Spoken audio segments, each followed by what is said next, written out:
Oh, wait. Okay. Seems like it, yeah. For some reason, it didn't start the stream on YouTube. It did pick up the signal. Now we're live. Okay, so my Okay. apologies for that. No clue why it Yeah, happened yeah, because I had yeah. auto start enabled and it didn't auto start. So YouTube is messing up. But at least now we're live. So welcome everyone. Um, Thank you. how have you guys been since last time? Have you had any responses to the conversation, which is something that I'm curious about? Ahmed, go ahead. I'm after you. You're on mute, Ahmed. I had some nice comments, mainly centered around the conversation being amicable. And of course, those kinds of conversations, you will have a high degree of polarization. So people who are already, on your side will praise you, and people who are not on your side will say, no, we don't believe in it, just believe God exists first or something.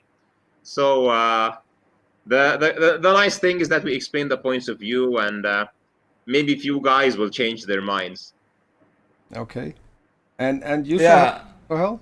On my side, I heard several people telling me it was a very nice, respectable dialogue, and like it was like very friendly.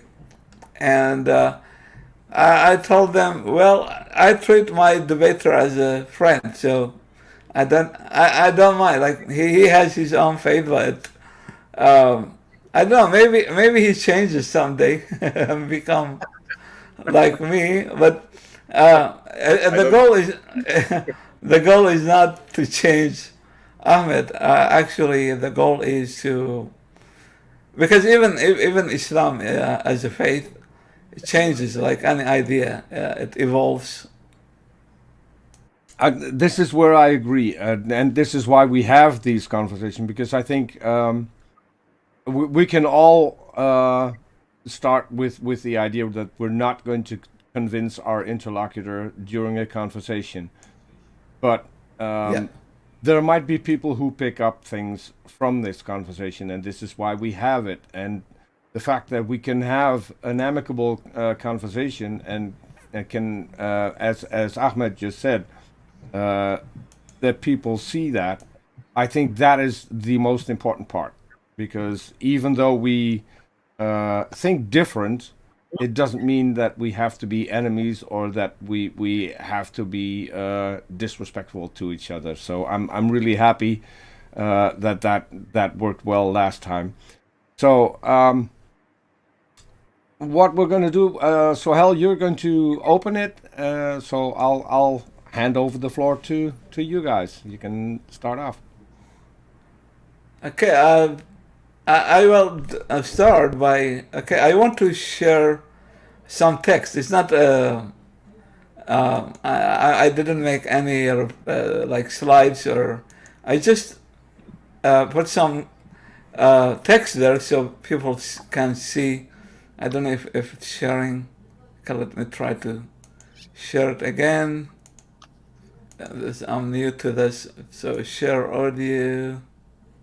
I should share audio also, yeah. Okay, are you able to see it? Yeah, okay. So I chose two verses from the Quran, and also I will show you a hadith, um, like a saying attributed to Prophet Muhammad. Okay, it's the first verse. It says, وَمَا كَانَ لِنَفْسٍ أَن تُؤْمِنْ إِلَّا بِإِذْنِ اللَّهِ, which says it is not for any soul to believe except by Allah's leave, and He will bring His wrath upon those who are unmindful. Also, another translator says, and it is not for a soul, i.e., anyone, to believe except by permission of Allah, and He will place defilement upon those who will not use reason. Okay. The next one is وَمَا تَشَاءُونَ إِلَّا أَنْ يَشَاءَ اللَّهُ رَبُّ الْعَالَمِينَ. But you cannot will to do so except by the will of Allah, the Lord of all worlds. So this is a second verse, obviously gives humans no option whatsoever. Also, there is a long hadith by Abdullah ibn Mas'ud, and it is in Al-Bukhari and Muslim, but I will go to the English version of it. It says, on the authority of Abu Abdurrahman Abdullah ibn Mas'ud, who said, the Messenger of Allah, and he is the truthful, the believed, narrated to us, indeed the creation of one of you is brought together in his mother's belly for 40 days in the form of a zygote, then he is a clinging clot for a like period, then a morsel of flesh for a like period, then there is sent to him the angel who blows the human soul into him, and is commanded about 4 matters: to write down his provision, his lifespan, his actions, and whether he will be unhappy or happy. And by Allah, other than whom there is no deity, indeed, one of you does the deeds of the people of paradise until there is not between him and it except an arm's length, but the decree overtakes him, so he does the deeds of the people of fire and enters it. So as you see, like somebody will do all his life good deeds, but at the last moment he will do the deed of the people of hell. And also he continues, and indeed one of you does the deeds of the people of fire until there is not between him and it except an arm's length, but the decree overtakes him. The same notion that at the last moment he will go to heaven, even though he was doing evil or bad things all his life. And the hadith is in these books, Sahih Muslim, and this number of the hadith, and Al-Bukhari, and also Al-Albani, which is a modern hadith scholar. Anyway, that was the text I wanted to use to show the audience that Islam does not believe in freedom, that we as humans are destined either to be happy or unhappy, either even going to hell or heaven. It's a matter decided by God, not by us as individuals. And in real life, such a belief is kind of problematic because it contradicts with logic and reality. For example, I want to use this example from reality. Imagine 2 boats, one coming in the same river. One is full of women who are been Muslim all their lives. They never been in any other religion. They followed the religion strictly. And there is another boat that is full of Western ladies or women, the same, and both of them sunk in the river. You will see the Western women swim to the shore and survive the ordeal, whereas the women ladies, they were mostly be drowned because they cannot swim in their culture. So we see reality works because you will get what you do. I mean, if you train yourself on swimming, for example, it is more probable that you will survive the ordeal. Whereas somebody who has no training whatsoever, they will sunk and be drowned. So reality and logic works. There is no divine intervention in these issues or in life. Let's say, for example, an accident takes place, a car accident in a Western country will be dealt with scientifically. So they will go and study the road, they will study the car, how they made it, was the driver drunk, was he a bad driver, a reckless person. But in the Middle East, for example, in Islamic countries, and I used to hear that, any accident they would say, oh, it's God's will, they just died because God shortened their life, and yeah, they're gone.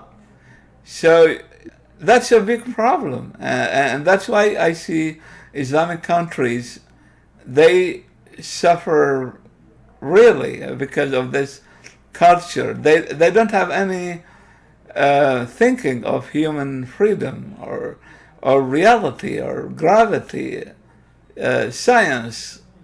Yeah, almost nothing of that. That's why I will make it short. And finally, yeah, that's why I see Islamic countries, they all suffer from backwardness. Like even country as secular as Tunisia is still backward because the major belief system is Islamic.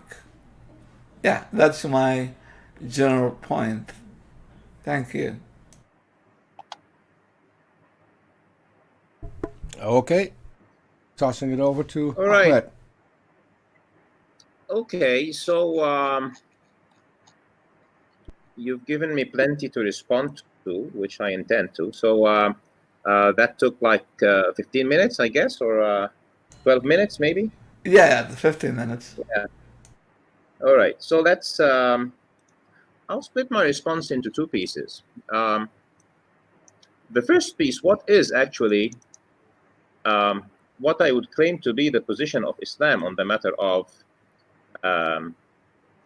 predestination versus free will.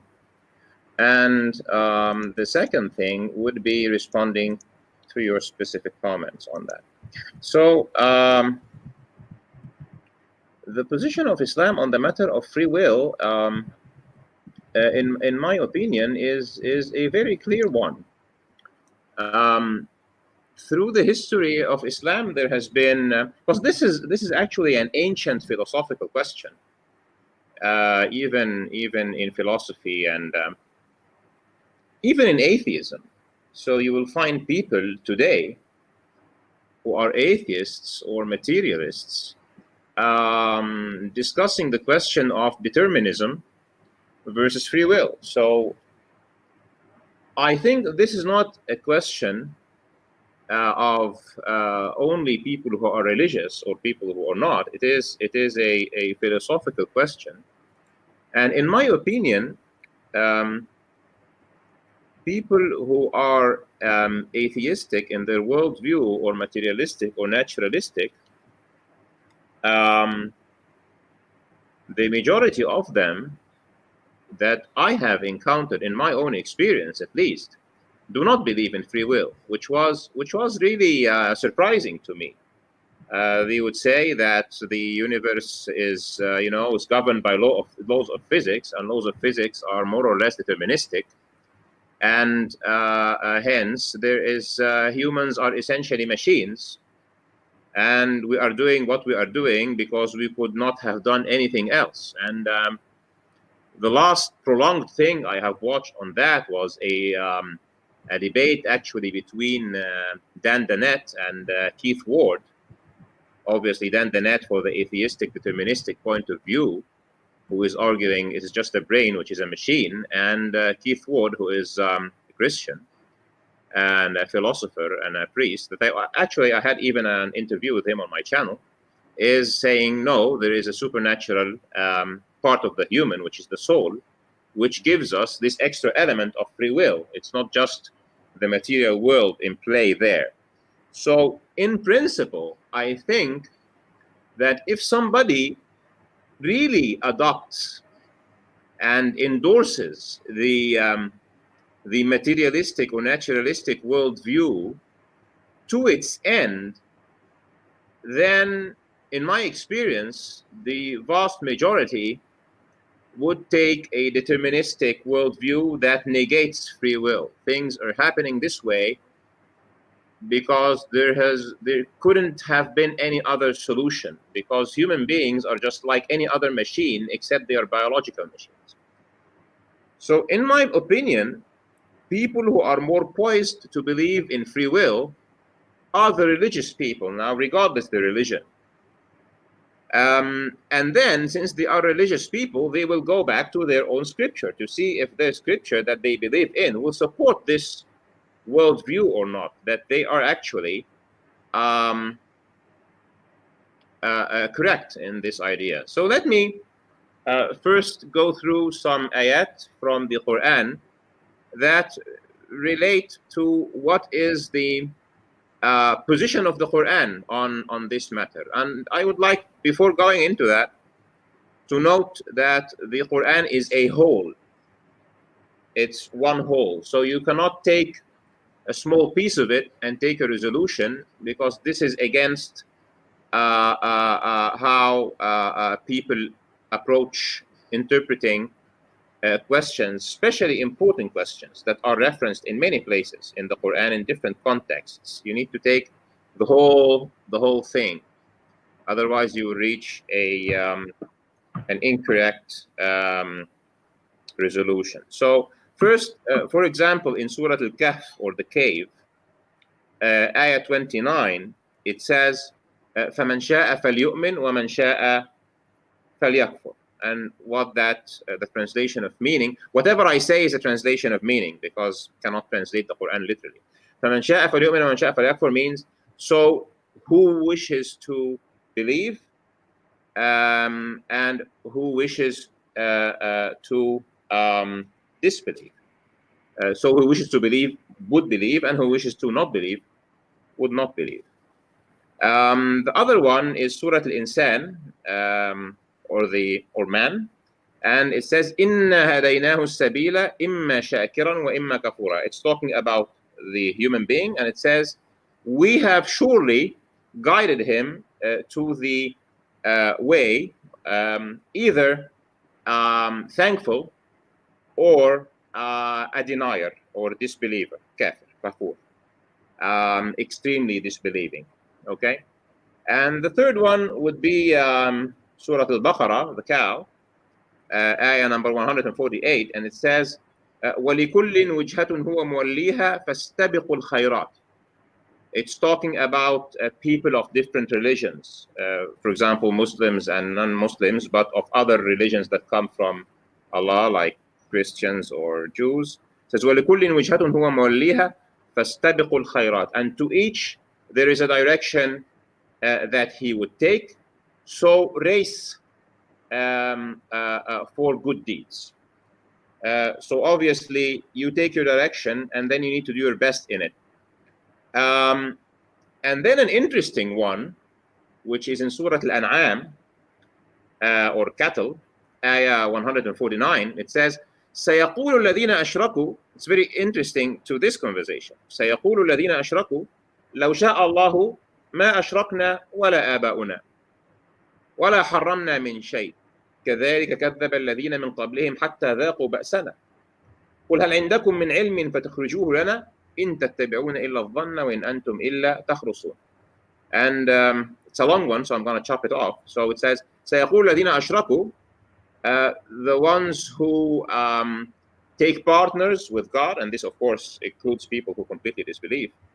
لَوْ شَاءَ اللَّهُ مَا أَشْرَكْنَا وَلَا آبَاؤُنَا. If God has willed it, we wouldn't have become blasphemous, or wouldn't have taken partners with him, and neither would have our fathers or our ancestors. وَلَا حَرَّمْنَا مِنْ شَيْءٍ. And we wouldn't have forbidden anything. كذلك, the comment, God's comment on that would be كذلك كذب الذين من قبلهم, and like so, the ones who came before them كذب, considered religion not true. حتى ذاقوا بأسنا, until our punishment, until they tasted our punishment. And then he says قل هل عندكم من علم فتخرجوه لنا إن تتبعون إلا الظن. Do you have knowledge so you would show us? You are but following your own doubts. وإن أنتم إلا تخرصون, and you are not but saying wrong things. So this is a very clear statement that this argument will be made by people who have chosen to disbelieve, to throw the burden of their disbelief on God, saying that, okay, we have no free will, we are not believing because he willed that we would not disbelieve. We couldn't have done anything else. And God is obviously commenting very strongly on that, saying that this is blasphemous, or this is takdhib with the religion. This is saying about the religion something that the religion does not say. And so on and so forth. Actually, there are so many ayat in the Quran that are unequivocally indicating free will for the human being, apart from the very logical thing that God is saying that I'm holding you accountable for what you have chosen. So it couldn't be anywhere else. And then there are some ayat that might have different implications. And one has to look at those ayat or those ahadith under the umbrella of this general direction that is coming from those very, very clear assertions of ayat like the ones that I've mentioned. So just to be consistent with what you have put forward in your opening. So you mentioned, for example, ayah number 145 from Surah Ali Imran and ayah number 29 of Surah Al-Insan. I'm starting, let's start, for example, with ayah number 29. Actually, it's ayah number, you said it's 29. I think it's actually number 30. So the ayah says, وَمَا تَشَاءُونَ إِلَّا أَن يَشَاءَ اللَّهُ إِنَّ اللَّهَ كَانَ عَلِيمًا حَكِيمًا. And you would not will unless God wills it. But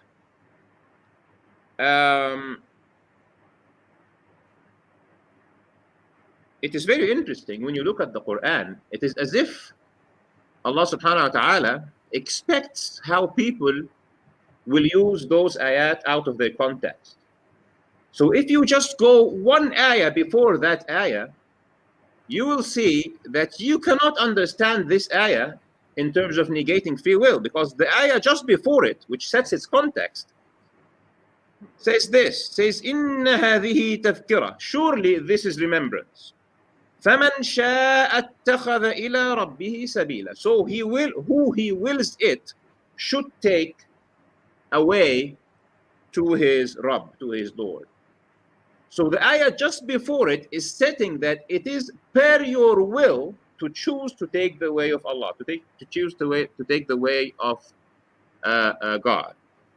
And then it comments, so you do not get the illusion that you are the primary controller of the world, which goes back to the world view, because everything in the world ticks if Allah allows it to tick. So there is this umbrella that it is God's will that moves anything or makes anything tick or change. It is part of his will to give us free will, but our free will is under his free will. So if somebody wants to find a way to Allah, Allah will still continue testing him. And if he succeeds, he needs to say, Alhamdulillah, thank God that I have succeeded because he has helped me. So it is a core part of our belief that if we want to do something, we say, Inshallah, if God wills it. So we always seek help from Allah. And if we fail, we say, okay, Alhamdulillah, and we try again. You have also mentioned another ayah, which is ayah number 145 of Surah Ali Imran, which is وَمَا كَانَ. If I misquote you, please tell me. وَمَا كَانَ لِنَفْسٍ, right? وَمَا كَانَ لِنَفْسٍ Yes. أَن تُؤْمِنَ. Okay, so this ayah is again, it says this: وَمَا كَانَ لِنَفْسٍ أَن تُؤْمِنَ إِلَّا بِإِذْنِ اللَّهِ كِتَابًا مُؤَجَّلًا. And no soul or no nafs is like self would وما كان لنفس أن تموت إلا بإذن الله وما كان لنفس أن تموت, and no soul would die unless with the permission of Allah.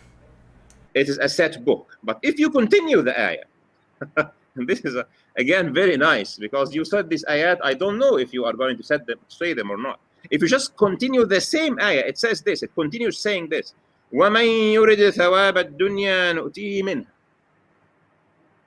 And who he wants the benefit of the dunya, of this earthly world, or the return of this earthly world, we will give him from it.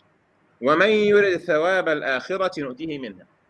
And who he wants the reward of the hereafter, we will give him from it. وَسَنَجْزِي الشَّاكِرِينَ. And we will reward those who thank us. And we will reward the thankful. So in the same ayah where he is saying, you will die at the time that I have set for your death, he is saying, but I have given you the choice within the life that I have given you to choose whether you want to choose this life or the hereafter, and it's according to your choice that I will give you. You then went to a hadith from Muslim, and you specifically referred to the part about the angel writing fates, and part of what he writes is وَشَقِيٌّ أَمْ سَعِيدٌ, whether happy or not happy. And then the finale of the hadith about somebody who has been doing deeds that look like the deeds of people who will go to paradise, and then the book or the decree will apply, and he will change what he is doing, etc. And of course, again, some people might use this as in the same way like the Quran, the ayat. If you take a piece of an ayah, etc. But the Quran even explains this very well. So if you go to the response, and it is an important principle in Islamic exegesis, that if you have something that you are not sure what its meaning is, that you refer to the Quran or you refer to the collective of the evidence. So if you go to Surah Al-Ankabut, for example, you will find, I think it was ayah number 10. Let me just check.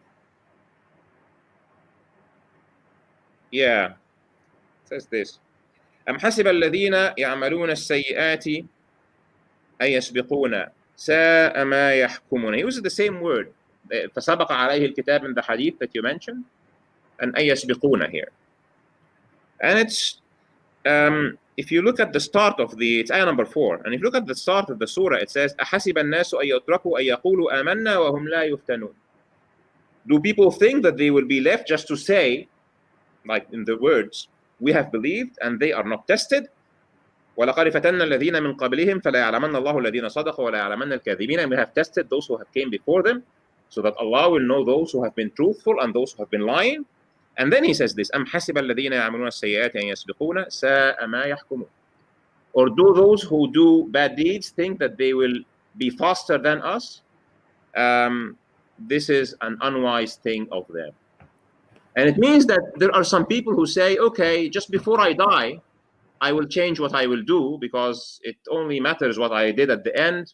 He says, no, you will not do, you will not be smarter than me.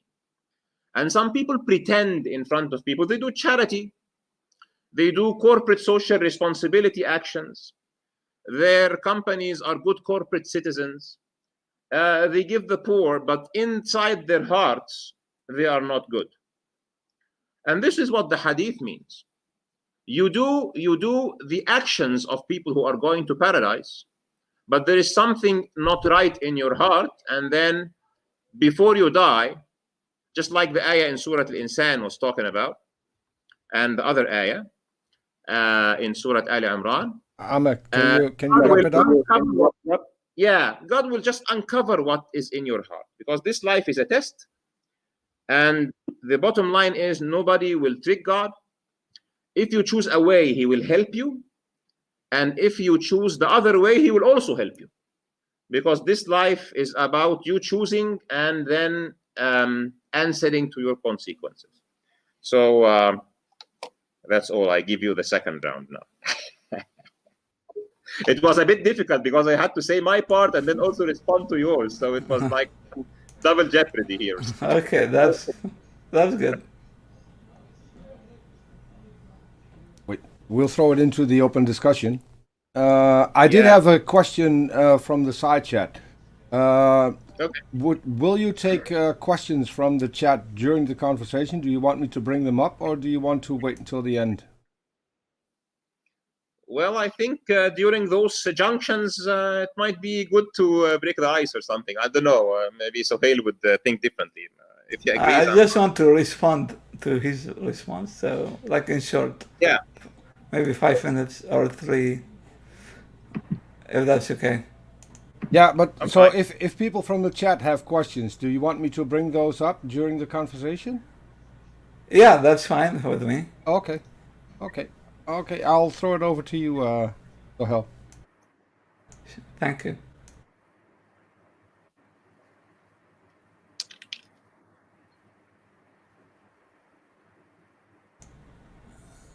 So what's the next, Peter? You're the moderate and Mubarak. Yeah, we can go to the open conversation if you like. Yeah.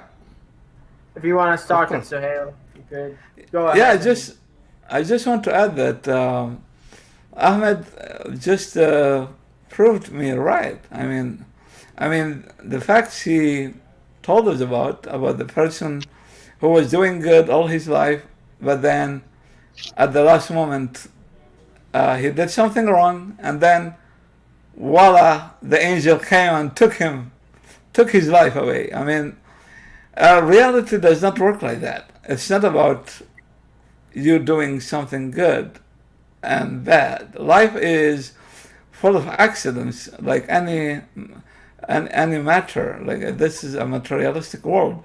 Let me give you another example. In a car, there is a car, somebody's driving, and in this crash, somebody is burning to death. Okay. Some people, religious people say, okay, this is either a punishment from God, or is it a testing? Like, okay, he died like a terrible death. He died in fires and slowly. Okay, is that a punishment? It's either a punishment or a purification because of his bad deeds. Okay, how about if this person is a baby? Okay, he has not done anything yet. He's just a new person in this world, yet he dies in an accident, a terrible death. So the whole belief about God testing us and giving us a freedom in this life, it just doesn't make sense. We are free in some issues. There is no full freedom, and there is no full determinism. I don't believe in either of them, because let's say, for example, if I am having a meal and I have 3 choices in my meal. I have a chicken, and I have sweets, and I have salad. So whatever I choose will affect my life somehow, either positive or negative. It's up to me. I have the same amount, three similar amounts of food, but it's up to me to choose which one I'm going to eat. For example, even though I love sweets, let's say, but I chose to eat salad instead of the food I love. So that has an effect. It's nothing to do with God or a divine being. Yeah, it's just reality as it works.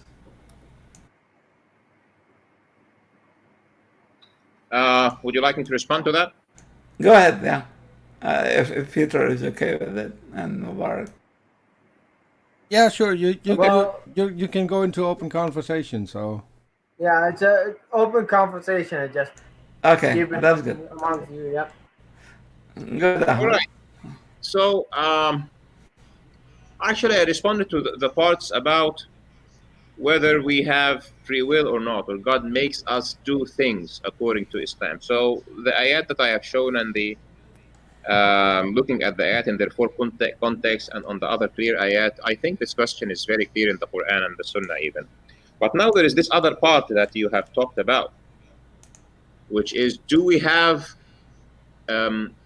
complete freedom versus complete determinism? Now, complete freedom is different than free will.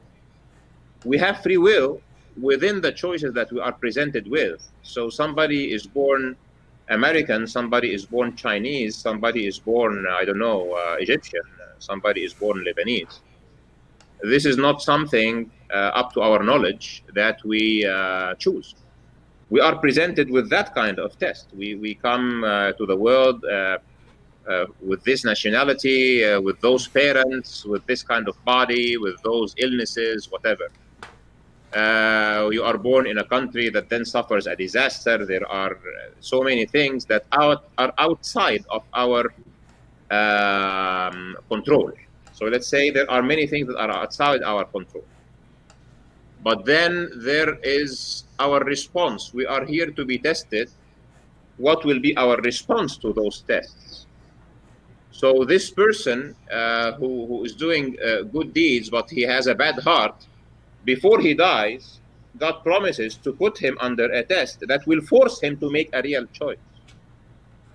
And if somebody has an accident, it is a test. If somebody does not have an accident, it is also a test. If somebody is poor, it is a test. How are you going to respond to that?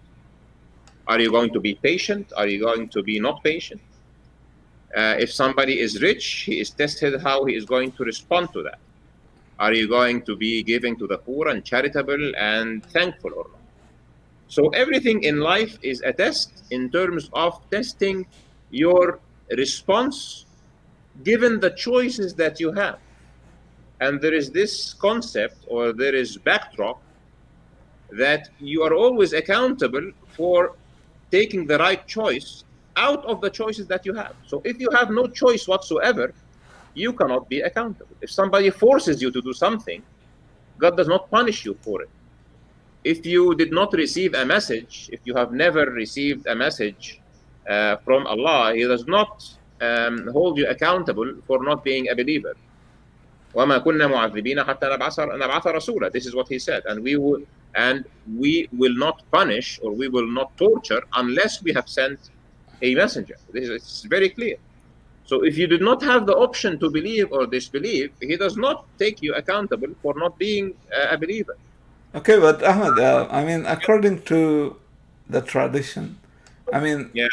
since God knows everything in ahead of time, like before He even create anything, He knows the future. Okay, for example, there is a contradiction here, because if we believe that God knows everything and He controls everything, and He already, for example, gave me this amount of life, breath, health, I can continue how these many years in my life, but nothing more.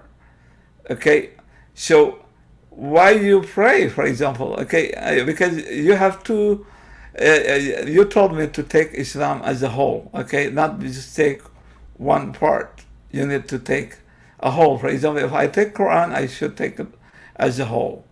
Okay, but remember, Quran itself says, okay, try if you can bring one surah like this, like Quran challenge the infidels to bring even one surah. Okay, if if one surah is not able to answer my question, why should I trust the whole Quran? I mean, sometimes one verse in Quran is enough for me to be a problem, because it is a problem.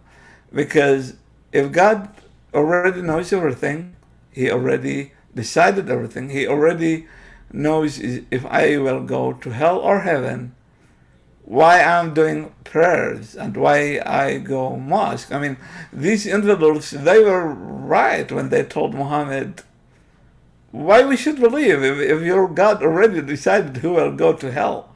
And you know, for example, in the Islamic tradition about this guy who was fighting faithfully with Muhammad, but Muhammad yet told his companions, this guy will go to hell. And at the last moment, he committed suicide before he dies. And then the companions realized that, okay, that's why Muhammad said he will go to hell, because he couldn't take the pain and he killed himself. So how can you pray if God knows everything? He already, you either don't trust God, for example, if you don't trust His plan, and that's why you are praying, or God can change. That's why you're praying. So what's your answer to that, my friend? Okay, so you said a few things that are quite interesting. They're different things, so I have to address them differently. They're big questions. The first one is related to omniscience versus predestination. So I will give you a parable, but you might consider it's a very good parable or it is just a good parable. Of course, the third option is not is that you don't like it, but I hope that you take one of those. Go ahead. I'm listening. So let's say this: you stand in front of the mirror and you find you're handsome. Okay. Is this because the mirror is good or because you're handsome? It is essentially because you're handsome, and it is an attribute of the mirror that it reflects reality. Okay. Now let's say you have a mirror that sees you 20 years from now in the future. Let's just assume this mirror exists, which will be just great. Okay. And in the mirror, you see that you are handsome and extremely rich. All right. You are the richest, the most wealthy person on earth. Obviously, you will not consider that this is the case because this is a very good mirror. The mirror is good to you. The mirror is just reflecting you in 20 years, regardless how magically does it know that. Does it reflect that? So if you would like to look at God's omniscience, I have another parable, but maybe this one would be enough. It is like God's knowledge is like a mirror. It just sees to all directions because He is not limited by time. So there is really no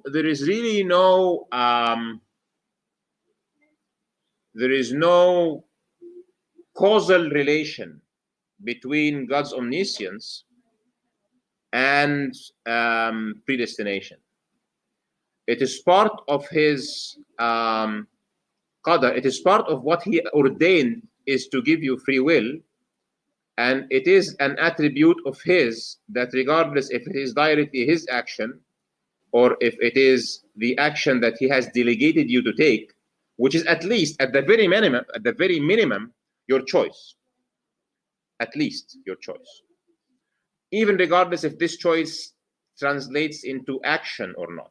Okay? So you hate somebody and this is a sin, or you envy somebody and this is a sin. You don't need to do anything. It is just a sin because you're envying. Envying is a sin. So He's given you this ability to choose what to think and what to feel and what to do. But His omniscience continues working regardless if He is acting or not. And this is the reason It depends on which ayah you're reading. What is the context of this ayah? When he says, وَمَا تَشَاءُونَ إِلَّا أَنْ يَشَاءَ اللَّهُ, he's saying this. Because you cannot actuate something in the real world unless Allah has given you the power to do so. You cannot even have the power on your own to have free will unless God gives you free will. And we can see this in the line of thought of people who are naturalists and materialists that are to the extreme that you do not like. You do not like full determinism. You have just said it. But you listen to somebody like Dan Dennett, and he will tell you, no, we are machines. We have the illusion of free will. We don't have real free will. Yes. And God is as if he is saying, yes, if I did not ordain it, you will be like the sun and the moon and the rocks and the trees and I don't know, the water that is flowing from higher levels to lower levels. You have free will because I have given you free will. So anything that you will is because I have given you free will. But it's part of this free will that you take your own choice. So this is number one, which is the omniscience part. And also the second one about Ahmed, can I jump in real quick? This might be a good time for a question from the chat. Iron Charioteer asked Ahmed, so is Islam like a matrix controlled by Allah? Nice question. Yeah. Okay. So nice one. So I have a little video on my channel. It's called Truth 4, if somebody is interested. And I'm giving this exact parable actually. And when I was talking now to Sohel, I was saying I can give another parable, and it would have been this one. So let's assume this. Let's assume that we are those little AI creatures in a big simulation that somebody sitting in his living room is running. Okay? But we are very advanced AI that we have free will. I don't think this is possible, given that I'm a computer engineer, but let's say that it's possible. That we can really reach AI that has free will. I don't know how, but let's say. And I am just the guy in the living room. I'm not God. I'm just the guy in the living room who's running this simulation. But I can fast forward the simulation. So I can know what the AI guys will do in the future. And this is something that is running on a machine. So if I rewind it back, probably they will take the same choices. But now, since I have run it forward and I know what has happened, this is not forcing them to do it. I just cheated. I'm just cheating the system. Now, God does not need to run it forward. He knows this because this is an attribute of his. He knows everything. Now, does this mean that the world is like a matrix? Well, you can say that the matrix is like the world, actually. Everything in the world is happening because God permitted it to happen.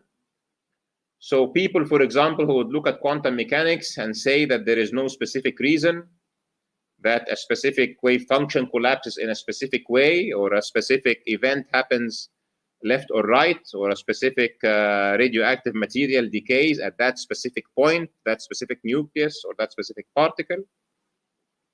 A person who believes, like me, would say every single atom, every single electron, if there are two choices and one specific choice has been taken, it is because God ordained that this specific choice is taken.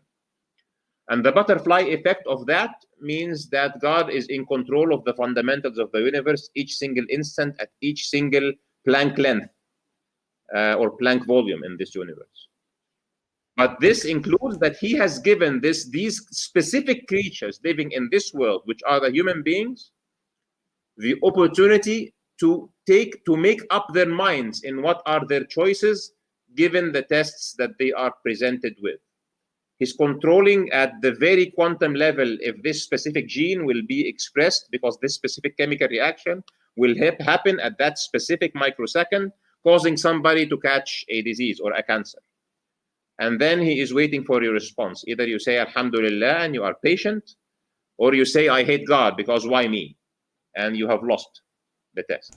But Ahmed, according to Islam itself, your reaction itself, it's been decided, because if God already gave you cancer instead of, not you, okay, that person, if God gives a specific person, let's say Mr. J, or let's assume a name, like anyone, a person.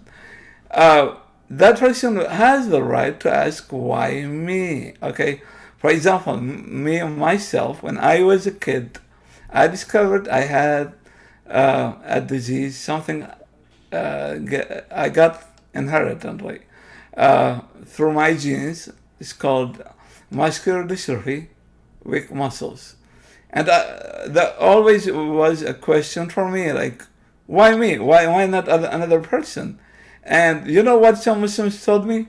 They told me, well, God made you a disabled person because you might have become a criminal, okay?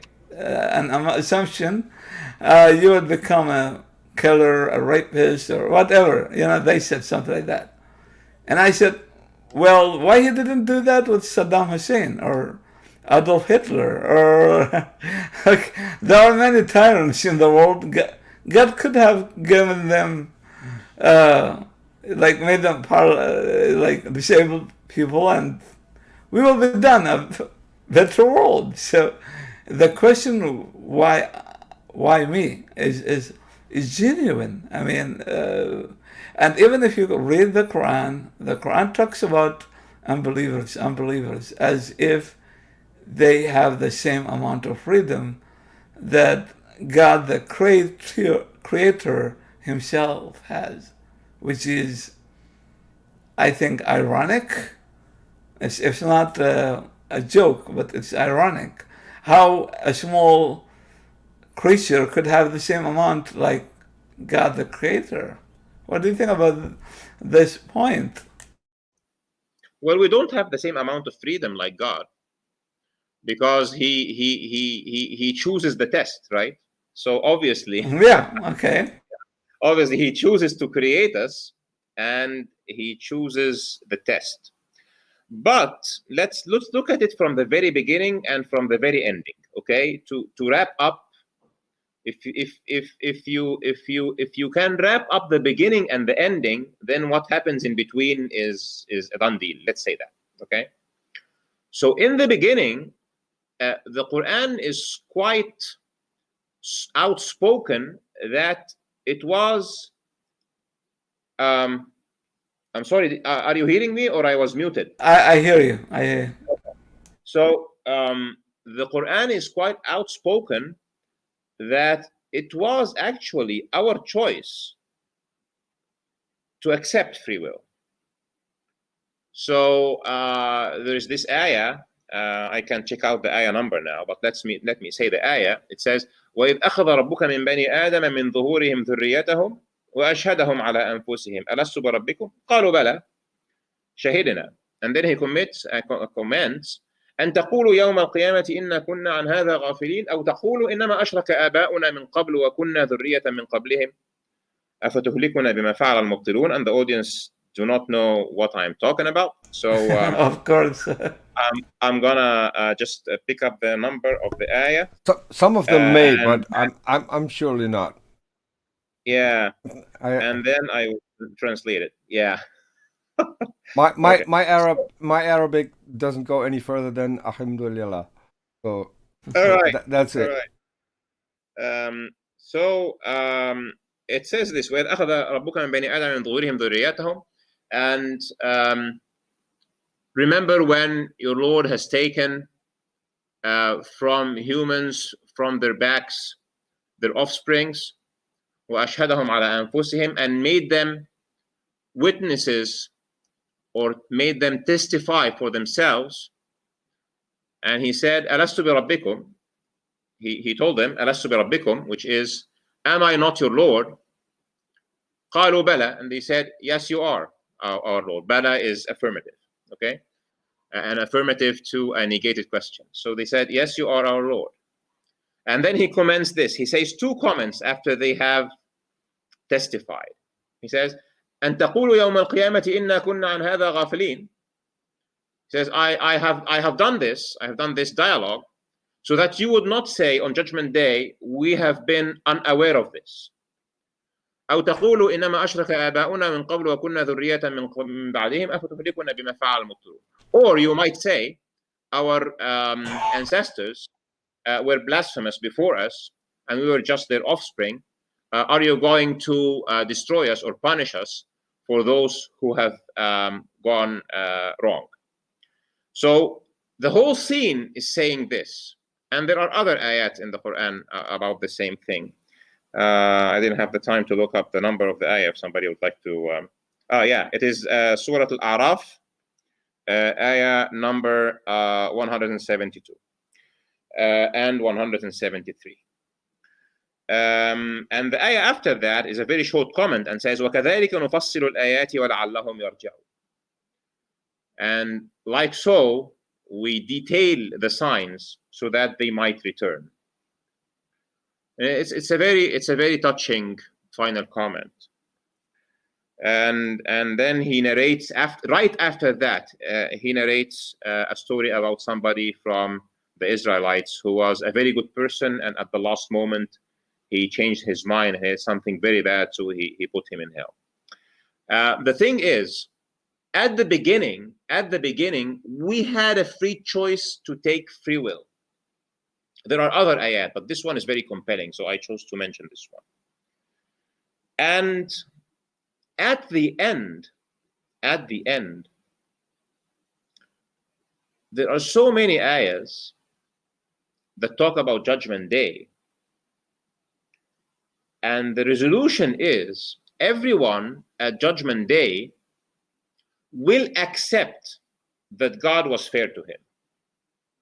Okay, but Ahmed, let me tell you something here. Okay, first, I don't remember that I have met God before I was born. I mean, if you ask all humanity, I don't. Maybe Hindus, they believe in the recreation and the coming and back, reincarnation. Like one dies and then come back to life. I mean, that's similar to Hinduism. Okay, we did conversate with God before we came to this world, and after we go to hell, God will create us again. And that's why, like, I see many Hindus, they even believe in Quran. They say that the Quran is another manifestation of Krishna, for example. So answering a logical question with a mythical answer, I don't think that will work, because I can bring you a bunch of mythology, like Greek mythology, Hindu mythology, and each collection has tons of answers. So let us make it simple. For example, somebody who did good all his life. Okay, why God waits until the last moment when he will do something bad?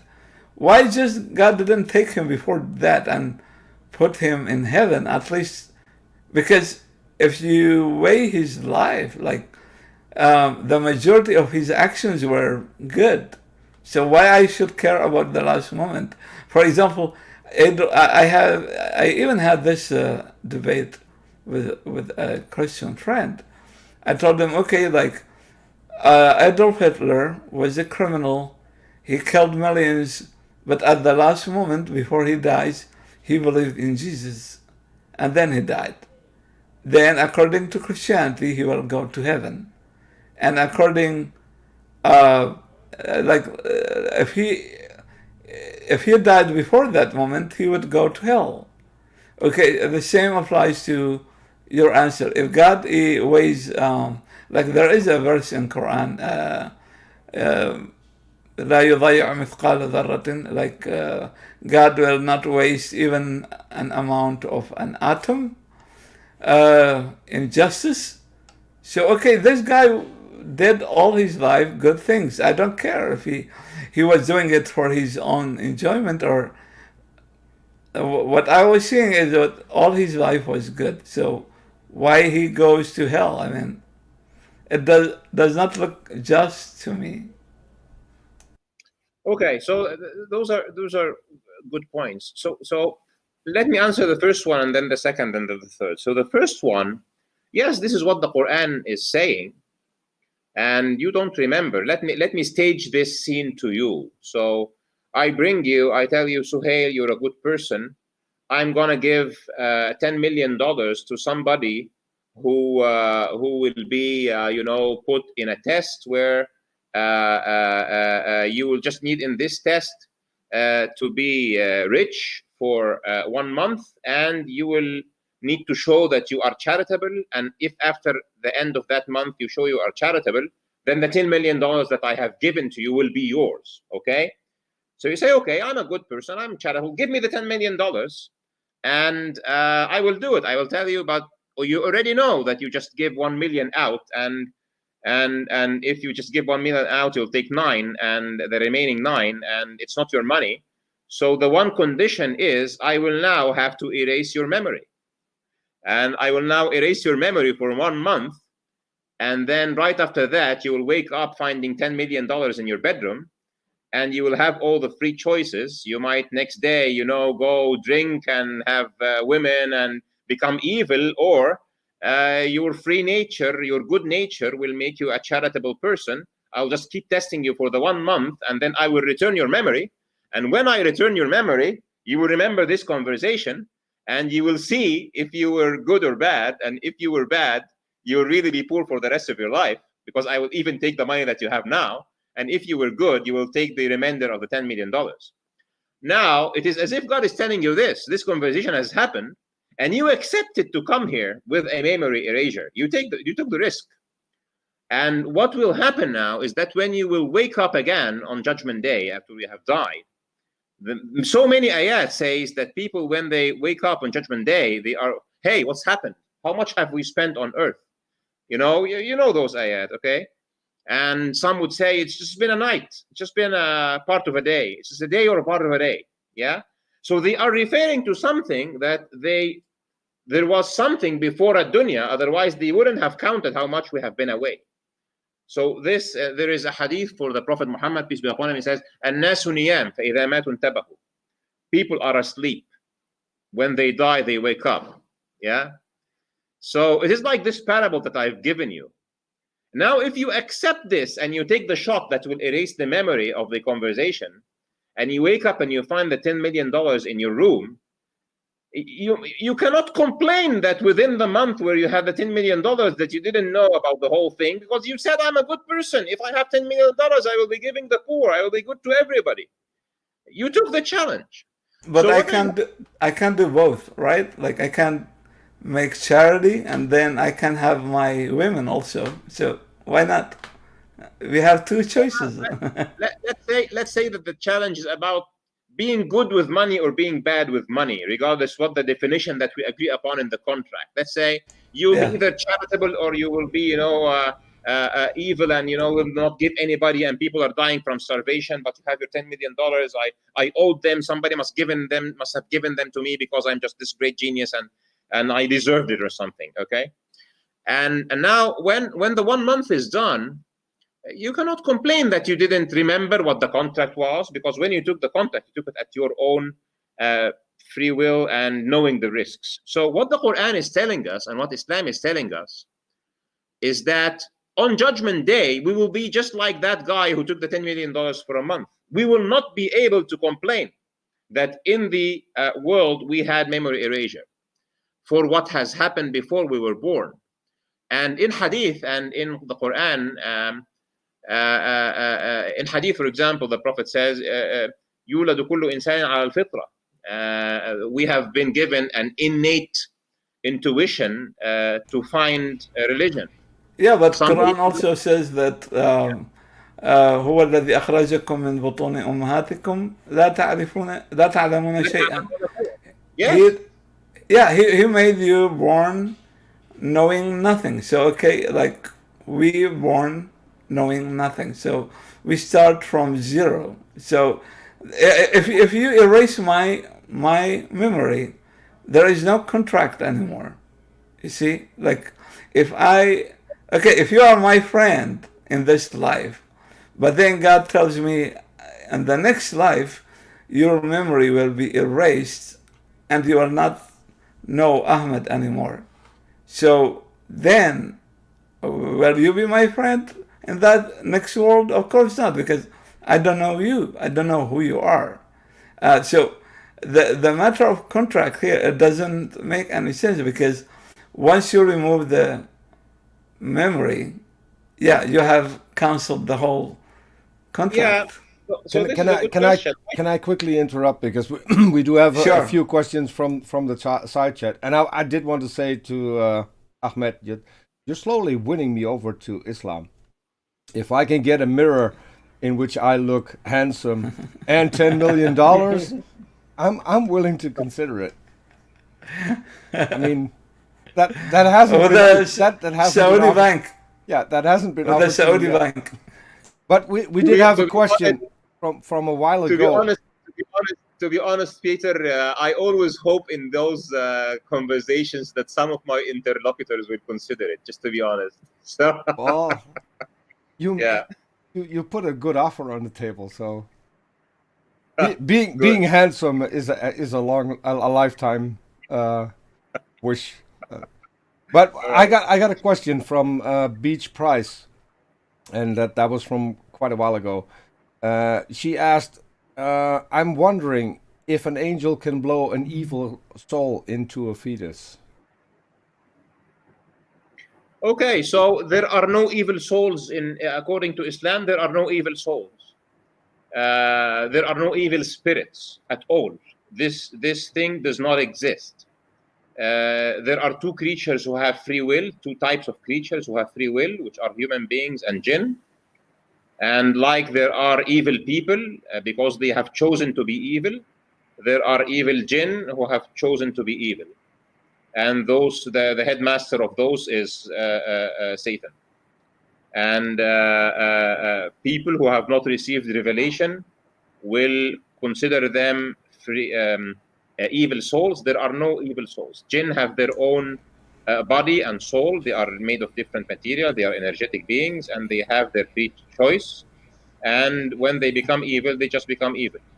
Ahmed, but God also can be evil in Islam, right? Because God is Adhar and Nafa. God can do harm and can do good, right? Yeah, so Allah is ultimately good. And when He causes harm, like for example, He causes somebody to have a disability or to have a disease, it is because this is part of the test. So if, for example, you are putting somebody under very bad hardship in a boot camp before he goes to the battlefield, and in this boot camp he is injured, it is because you don't want him to die in the battlefield. He has to take some risks and have to have some nasty training, because then otherwise you will consider every professor that puts a bad examination and students are coming out from the examination feeling horrible, that he is evil. It is part of the education experience, and in this case, it is part of this. The objective of this world is to test who will choose good and who will choose not good. And part of being good is being. But Ahmed, we are not getting the same questions, okay? Like, let's say, do I get the same questions like MBS? Of course not. I mean, or a poor person in Afghanistan is like getting what Bill Gates get? Of course not. I mean, so it's not the same. They are not the same questions. And also, the Quran itself tells us that Satan says, or Satan accuses God of leading him astray. So Satan here is either lying. So if Satan is lying, why God quote him in the Quran? And if he's saying the truth, so why God leads Satan astray? Because ultimately, God or Allah will be the source of evil. If you said it, that there is no evil spirit, it does not exist, right? Even Satan originally is not Satan. He became Satan after being, I don't know. Yeah, okay. But ultimately, Satan blamed God for it. In Al-A'raf, verse 16, right? Okay, so let me go to Araf verse 16 because I don't memorize the numbers of the ayat, of course. But I thought you were referring to another ayah which says قال ربي بما أغويتني. But let's see which one you're referring to here. So verse number 16 says, yeah, it's the same thing, but okay. The other one is in Hijr. Okay, so he says this. قال فبما أغويتني. The other one قال ربي بما أغويتني. Okay, this one, he does not say you have made me astray. Actually, the ayah says this. قال فبما أغويتني لأقعدن لهم صراطك المستقيم. قال, he said, the speech is on the tongue of Shaitan, or Satan. He says, قال فبما أغويتني. He said, since you have seduced me, لأقعدن لهم صراطك المستقيم. I will sit to them on your straight path, to seduce them, obviously. So Satan realizes that he was tested and he failed. Now he is extremely stupid because he could have taken the same decision like Adam later, because essentially what happens here, he is tested to acknowledge Adam's superiority, and he rejects it. He says, I am made of fire, he's made of mud, I will not bow down to him. And Adam, so he rejects a direct command. He knows that this is Allah, and he is rejecting a direct command because of arrogance. And Adam goes to this testing place called Eden, and he receives a direct command, do not eat from that tree, and he eats from the tree. But immediately after Adam has realized that he disobeyed a direct command, he immediately repents. Satan could have immediately repented, but he didn't. Yeah, but how Satan entered into paradise? I mean, the verse says that God punished Satan by driving him out of the paradise. It doesn't say that. It doesn't say that. So there are three scenes. Yeah, scene one: Adam and the angels, and Satan is there because he was in heaven, and he was a very highly respected member of the jinn who was like monastic, and he was better than angels. So he was there when God gave the command, and he was expected to bow down. And when he didn't, God noted it to him. He said, I meant that you also bow down. Didn't you understand that? And then he said, yes, I understood it, but I wouldn't do it. I'm better than him. This is translation of him. So but he was not an angel, right? He was not an angel. No, he was not. He was a jinn. So this is scene number one. Scene number two, God is telling Adam, I will put you and your wife in Eden, and take notice not to be deceived by Shaitan. So in Surah Al-Baqarah, he says, وَقُلْنَا يَا آدَمُ اسْكُنْ أَنْتَ وَزَوْجُكَ الْجَنَّةَ, right? وَكُلَا مِنْهَا حَيْثُ شِئْتُمَا رَغَدًا. And in other places, he warns him very specifically from Shaitan. So being warned from Shaitan, it means that Shaitan has access to enter Eden. Shaitan is not banished from heaven after scene one. And then scene three, Adam so God, okay, God, my friend, but you mean Shaitan to enter? Yes, because Adam is there to be tested. Okay. So in Islamic ideology, which is the truth, of course, in my opinion, Adam is not in Eden to stay in Eden. Yeah, like already the verse says that he will send him to earth. Yeah. So scene zero is that he is telling the angels, I'm going to create a human being for earth. I'm going to put him on earth as a Khalifa. This is scene zero. And then scene one, ordering the angels and Shaitan to bow to him. Scene two, Shaitan tricks Adam after Adam has been warned. And scene three, okay, the test has ended. Now everybody goes to earth. Shaitan goes to earth, Adam goes to earth, Eve goes to earth.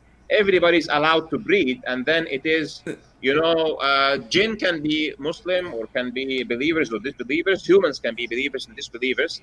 And it says that Shaitan vows that he is going to be a seduction to human beings. And God vows also, he gives, it's actually in the same context of the ayat that you have mentioned.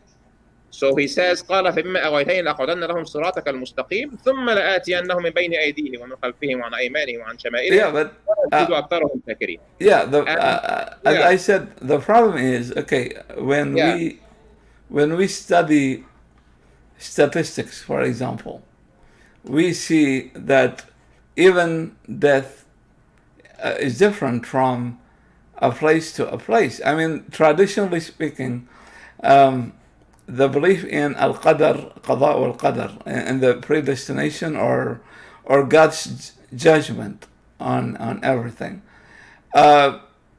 it should happen regardless of the situation.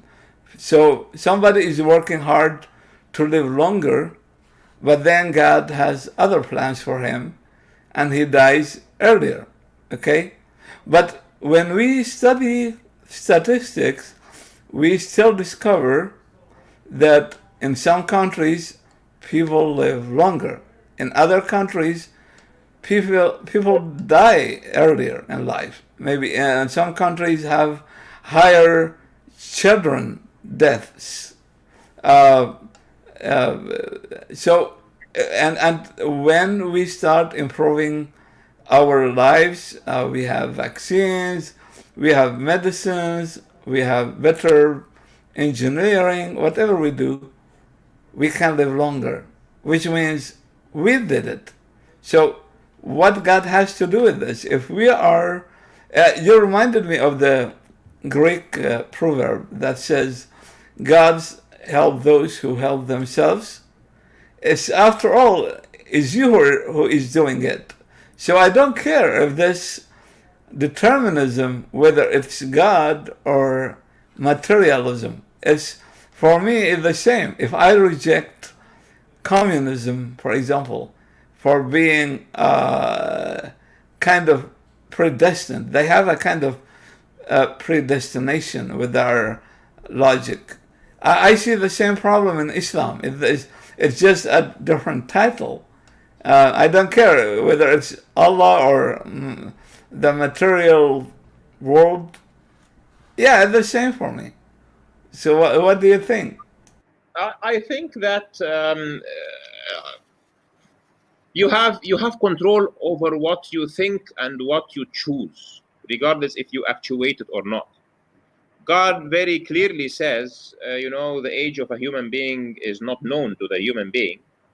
And he explicitly says that it is not going to be part of human knowledge or human control to control when somebody will die or where he will die. وما تدري نفس ماذا تكسب غدا وما تدري نفس بأي أرض تموت. So he has predestined lifetimes and he has predestined where somebody dies. So how about those who wait in jail to be executed? They know the time when they will die. How about these guys? All right. Yeah, you think that you might die there, but sometimes you take a pardon at the last minute. Sometimes the executioner dies before you. So there are all sorts of funny things. Maybe you can tell me somebody kills himself. How about that? Okay. Yeah, so, that's also true. I'm gonna die after 10 minutes, and then after 10 minutes, somebody shoots himself. But many people try to kill themselves, and they do not succeed, by the way. Right, that's true. Yeah, so, and many people are so afraid of death, they go into many wars, and they don't die. We still have veterans who have fought in World War II, where, a regiment of 100 and just one person survived. So, there are places where average life expectancy is high, but what does it really matter for me as Ahmed if people around me are averaging 80 years and I die at 100 or I die at 60? It doesn't really make a big difference. And I'm not sure if it is true that technology has extended lifetime expectancies, because probably if you look at ancient Arabia, you will find people living until 100 years and 120 years. And if you go to Tibet today, where people are completely separated from technology, you will find people above 100 normal, okay? So technology has its positive sides and it has its negative sides. I think people who really raise the average of lifetime expectancy, who take the best from the available technology or available nutrition or available lifestyle available in their environment, Now right? you're And becoming scientific. yeah, so if you live a healthy life, your body will take you further. But maybe if you live a healthy life and you drive racing cars and you're taking so much risk, Yeah. then you have other factors. So at the end of the day, God is telling you this: do not be afraid. He wants us to have courage. He says that the moment of your death is disconnected causally from what you do. So if you want to say a word of truth in front of a tyrant, just go ahead and tell it, because he cannot kill you unless it is your time. This is the message. And the message too is that as much as you are very good and very smart, it doesn't mean that you will be the richest. So Einstein is not obviously the richest person, and probably he was, he was smarter than Bill Gates. Maybe Bill Gates is very smart, but probably Einstein is smarter. So Yes. he says, I am going to make you rich or not rich as a test. Maybe I'm going to make Einstein very smart, but it is also a test. Maybe I'm going to make somebody less smart, but I'm going to give everybody the innate want to find God.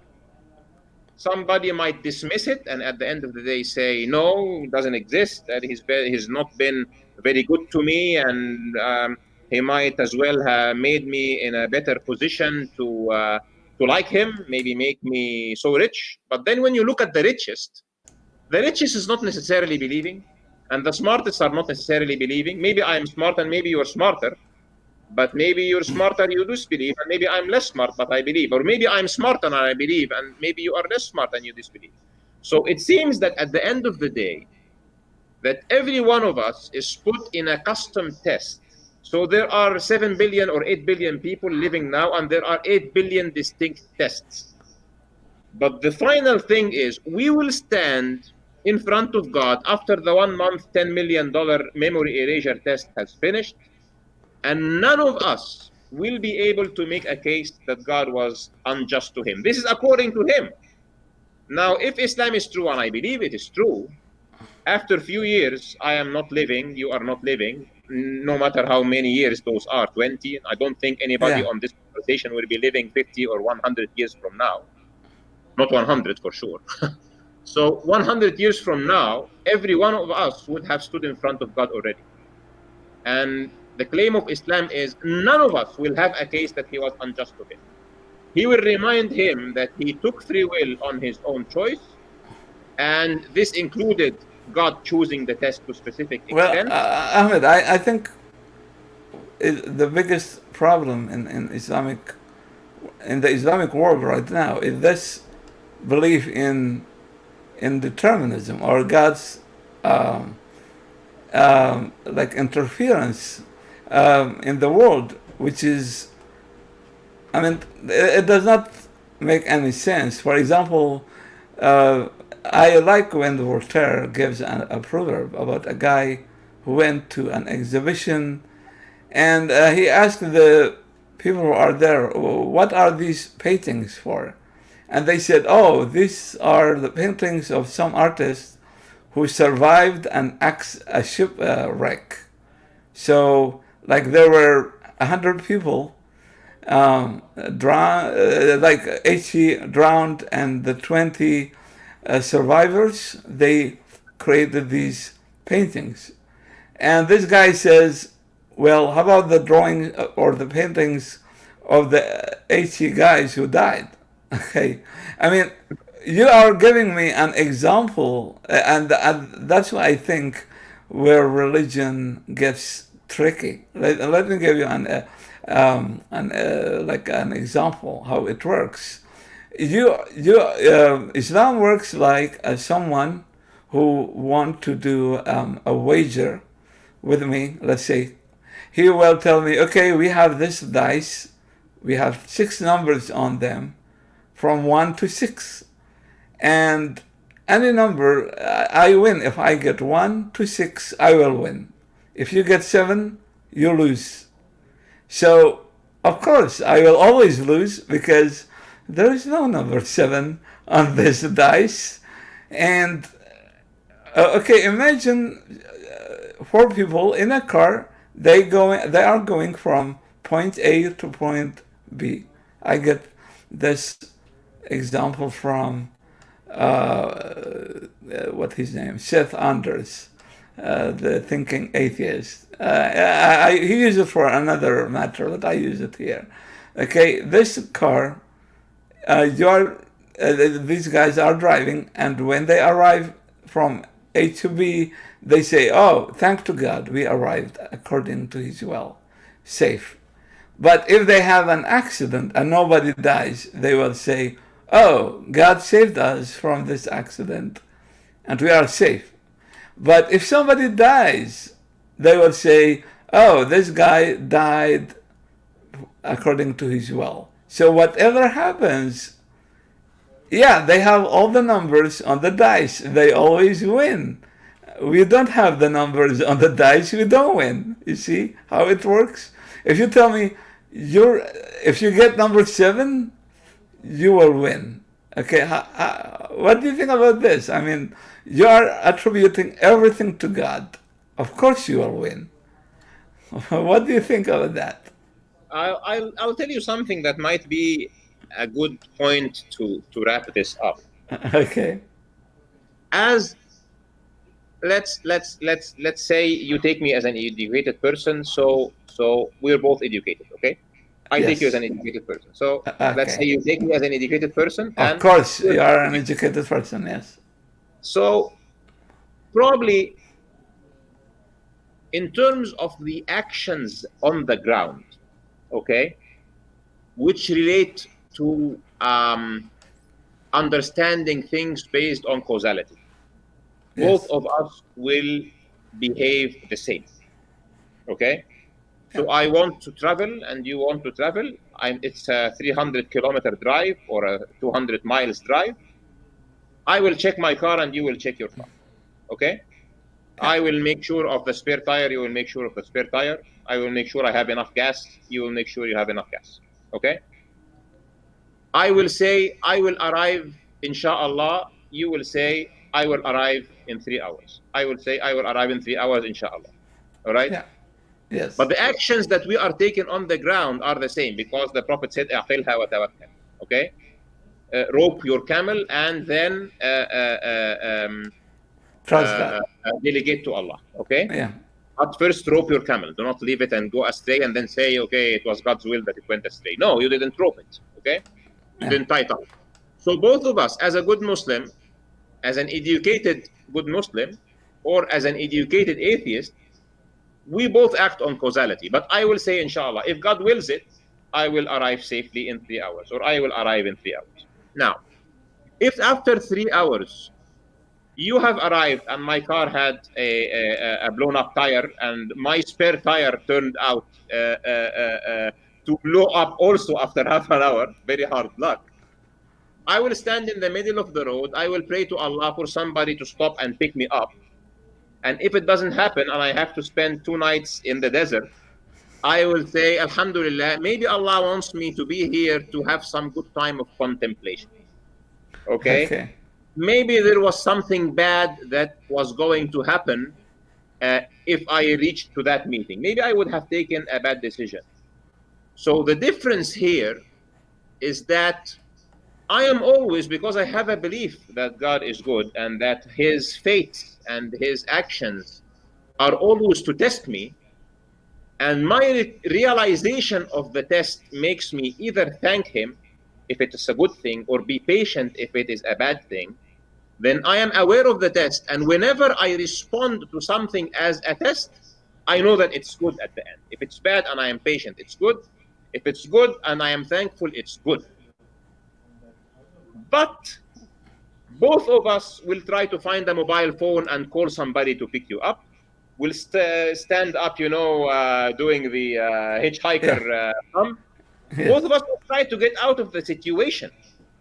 But the person, let's say that this person is me, who knows that there is God and everything, and he's looking at me. Now, I will not feel lonely. I will pray and I will try to use causality, but I will also think that if this is just a temporal test and I pray, maybe God will change it. And if I'm succeeding in the test, when the test is done, I will move forward. Somebody who does not believe, maybe he will be impatient, maybe he will be very angry, maybe he will think, if I have looked 3 times into the tire, it wouldn't have happened. I would say something different because I believe in predestination of the test.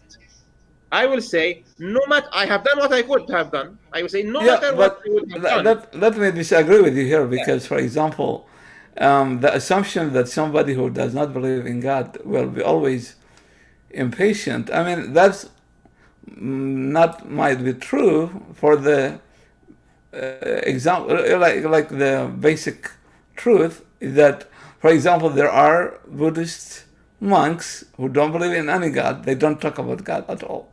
Yet they are patient so much that they don't have any even sexual relationship, or like they meditate years and years and years in mountains, like in Tibet, for example. I know of a Buddhist monk who spent years in mountains, and he does not believe in God. So why you assumed right away that because I don't believe in God, I will be impatient and I will rush to panic? I mean, Okay, let yeah, me, maybe I should have used a different term. yes, So let me tell you this. You know, in Arabic, I will say Alhamdulillah. okay, Okay, thank the God, the tire, okay, the tire has blown. Alhamdulillah. It is an act of patience, yes, but it is an act of patience that accepts that even if this looks to be something bad, that I am accepting it and showing patience. Which is different. If somebody is calm, he will not say, he will not thank the universe for blowing his tire, let's say. Even this is the difference. I will thank God for anything because I understand it's a test, and I will be thankful, especially if I pass the test. Somebody who believes in the universe or whatever will not thank the universe for blowing his tire, probably, and would have thought, maybe I should have done something else, or maybe this is a lesson for something later, and will go on to the action. So what I mean in a nutshell is this. A believer will probably do the same things in terms of causality, but understanding that what has happened is a test, and that the important thing is passing the test, either through patience and being thankful, or through being thankful and thankful.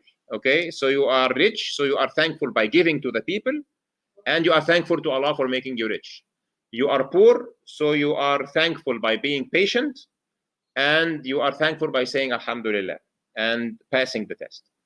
So the difference is, an atheist or not an atheist will probably do the same actions on the ground, but we will have different dispositions and different reactions to what is happening.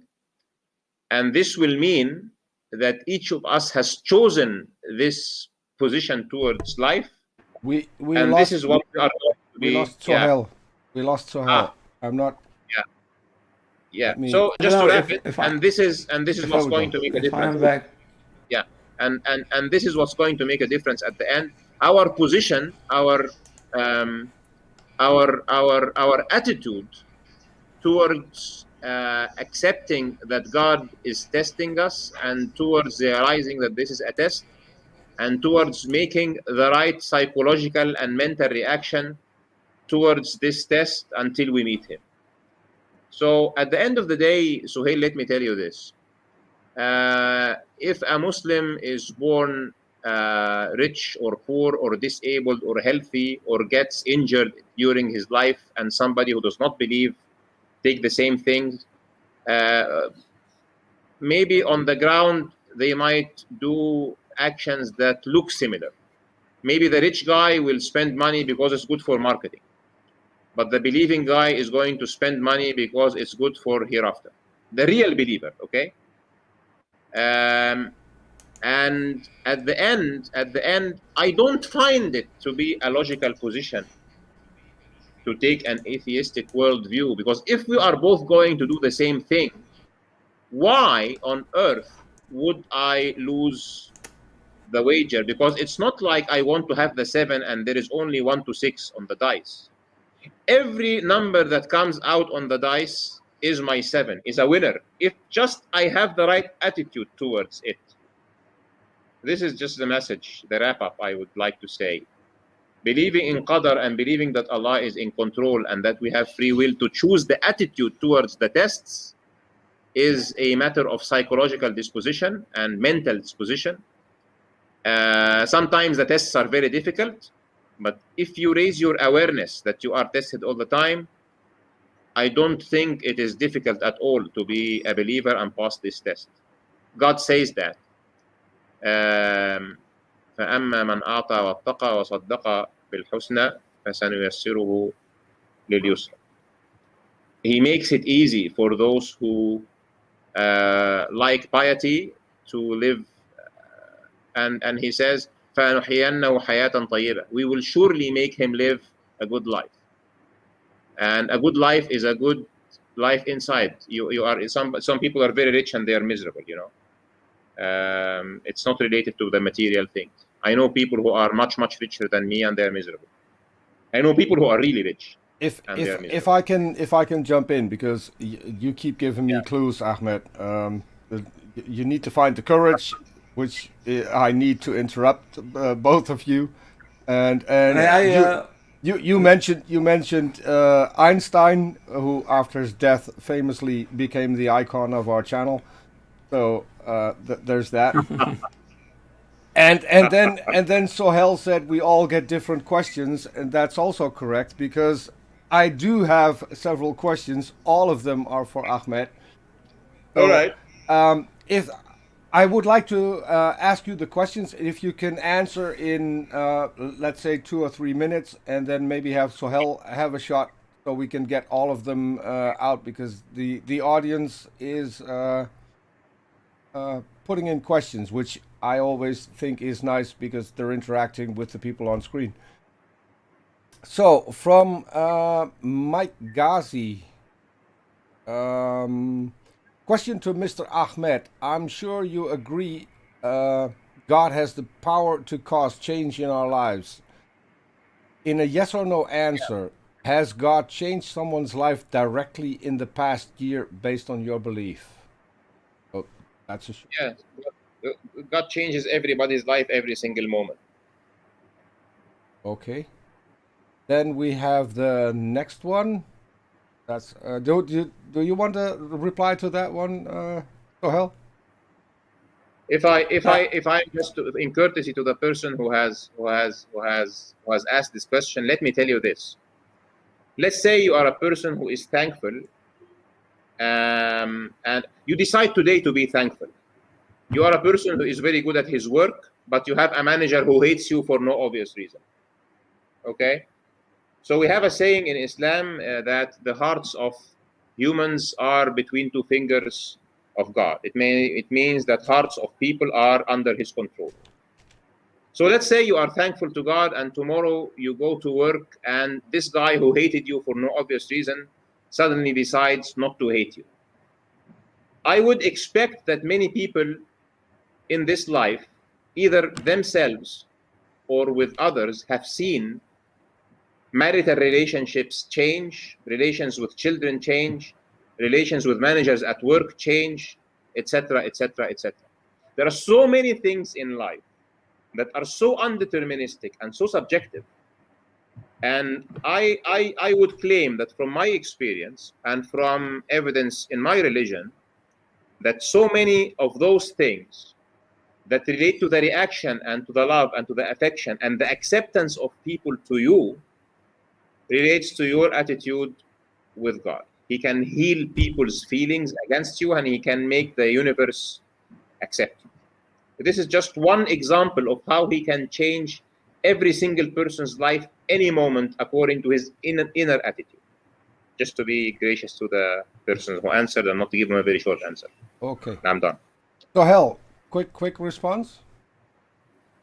Yeah, I think we don't need to believe in God in order to be successful, because for the simple reasons that if we follow the, yeah, like, be reasonable, like even a horse, a donkey knows that if they jump from a high cliff, they will die. I mean, that's not, we don't need a higher being to tell us what is good or bad for us. For example, I'm not a Muslim, but I don't drink wine.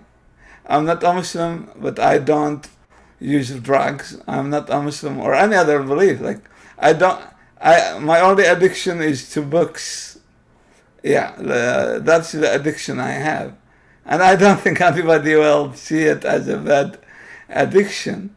No. And that is, like, let me give you an example. Like, I have seen a video where a kid, like 2 years old kid, was walking, and the kid fell on the ground, and a car goes over that kid, but then the kid will stand up again after the car is gone and moves, and somebody says, "Wow, see, this is a miracle. God saved her." And I said, "How about the 2 million kids who died? I mean, it's a matter of luck. Come on, guys. I mean, that happens all the time. Like, if we study even like biology and human and life history, you will see some beings survive and some will die. So I don't worry about death, because I know that death will not come to me. I will not feel it. I'm not there to feel it. That's how I see it. Yeah. Yes. Being, someone once said, and I forgot who it was. Being dead is nothing to be afraid of. Getting dead is the hard part. So that there is that. Mubarak, do you want to read out the next question? The next question is, Last see. one in the live chat. Okay, last one in the live chat. Oh, Can in you try the to get- private chat. Sorry. Okay. Is is Allah able to heal people but unwilling, or is Allah? This question is for Ahmed. Is Yep. Allah able to heal people but unwilling, or Allah willing but unable to heal people? No, he is able to heal people, but disease is part of his test. So he will keep people subjected to his tests if it is part of their test to get ill. So if you want me to choose between unwilling and unable, he is unwilling. But if you want him to be willing to heal you, you can pray. Does that mean that he will heal you? No, it doesn't. But we have a doctrine in Islam that if you pray and your prayer is accepted and what you prayed for happens, then your prayers are repaid. If they don't happen and you remain patient, then you get the reward for patience and you get the reward for praying. The whole point is anything that happens is a test. It says in the Quran, وَنَبْلُوكُمْ أيكم أحسن عملا. خَيْرِ وَالشَّرِّ فِتْنَةً. Okay, we test you with the good and with the bad as a test. So being ill is as a test as being in good health. If you are in good health and you're hurting people, you are failing your test. If you are in bad health and you are impatient and you hate God for it, it's not good for you as well. If God is going to make everybody healthy and everybody rich and everybody married with kids and everybody living in a big house and having a car in a nice country that respects its citizens, enjoying unpolluted air, this is the definition of paradise. There is no test whatsoever in this. it negates the reason for it. The raison d'etre of this world is to be a test, and tests have to be different, and this includes disease. Okay. But Sohel, Ahmed, remember, Sohel, quick Yeah. response. my response is that, okay, I don't believe in any test because even a chimpanzee and many other animals, they get cancer too, okay? So is it a test to them? No, it's something that is going in nature. So if you would wait for religion to answer these issues for us, we will never do better. I think we should study it. Maybe someday we will fix cancer too. Yeah. Okay. Mubarak, read the next one too, if you will. Okay, that's again for Ahmed. Is it okay to use philosophy to defend Islam, or is it haram, which I think it might be haram, or is it haram? I think he have written it wrong. Yeah, haram. Yeah, I think he meant Haram, yeah. Aaron meant like haram. So accidentally, I have an interview with William Lane Craig, Dr. William Lane Craig, on the 27th of this month on my channel. And why this is relevant is that because he is famous for something called the Kalam cosmological argument, which is a philosophical school pioneered by an Islamic scholar called Imam al-Ghazali. So obviously this person who was an imam means that he was a religious scholar of Islam. So nobody reasonable people in Islamic jurisprudence will not say that philosophy is haram. When they say this, essentially what they mean is that if you misuse philosophy, you're doing something wrong. If philosophy leads you to doubt everything, including your mind, so you're unable to take a decision about everything and you choose nihilism or unjustified skepticism, you are doing something wrong. But in the Quran, God is using philosophical arguments like book philosophical arguments that cannot be described other than being philosophy. When he says, for example, أَمْ خُلِقُوا مِنْ غَيْرِ شَيْءٍ أَمْ هُمُ الْخَالِقُونَ, have they been created out of nothing, or they are the creators? He is giving a philosophical, logical argument about creation. Either somebody created you, or you created yourself, or nothingness has created you. And then this becomes the basis of the Kalam cosmological argument that was put together by Imam al-Ghazali, and he wrote volumes and volumes on it, and Dr. William Lane Craig resurrected it in the 70s. So philosophy is definitely not haram in Islam. It is the misuse of philosophy that is bad. Yeah. Okay. Sohel, quick response?